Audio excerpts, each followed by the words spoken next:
بسم الله الرحمن الرحيم، والصلاة والسلام على أشرف المرسلين سيدنا محمد وعلى آله وصحبه وسلم أجمعين. أهلا وسهلا بكم أصدقائنا أصدقاء قناة وظائف ولاد بلدي في فيديو جديد بتاريخ 1/8/2025. مصدرنا زي ما انتم متعودين معانا جريدة الأهرام. الإعلان ده خاص يا جماعة بوظائف في جامعة الأهرام الكندية.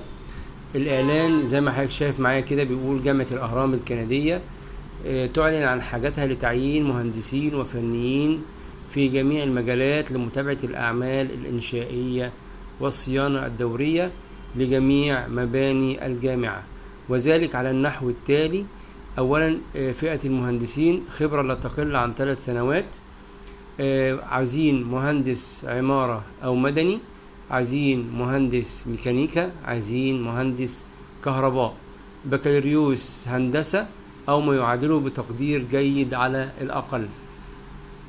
بعد كده عايزين فئة الفنيين خبرات مناسبة في مجال التخصص، عايزين عدد 2 فني طرمبات، عدد 12 فني تكييف، عدد 2 فني مصاعد، عدد 2 فني محطات كهرباء، عدد 2 فني صيانة كهرباء، عدد 1 فني انذار، عدد 2 سباك.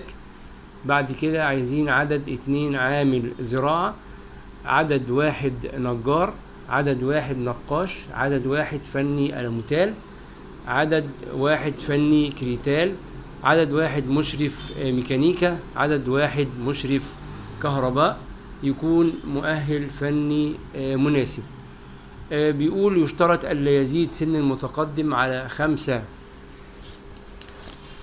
25 سنة لجميع الفئات، وعلى الراغبين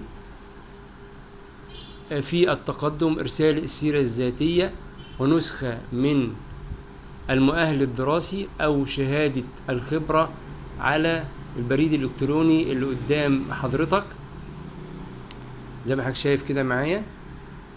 تمام.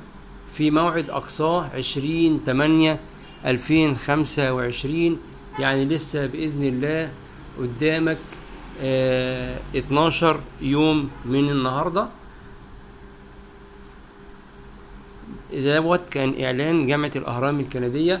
طبعا بنفكرك لو انت لسه مش مشترك معايا في القناة، ياريت تشترك وتفعل الجرس وتدوس لايك للفيديو عشان يوصلك كل جديد، وياريت برضو تساعدنا ان احنا نوصل لناس اللي هي ما بتشوفش الاعلانات اللي زي كده، اصدقائنا وحبايبنا اللي بيدوروا على شغل في كل مكان.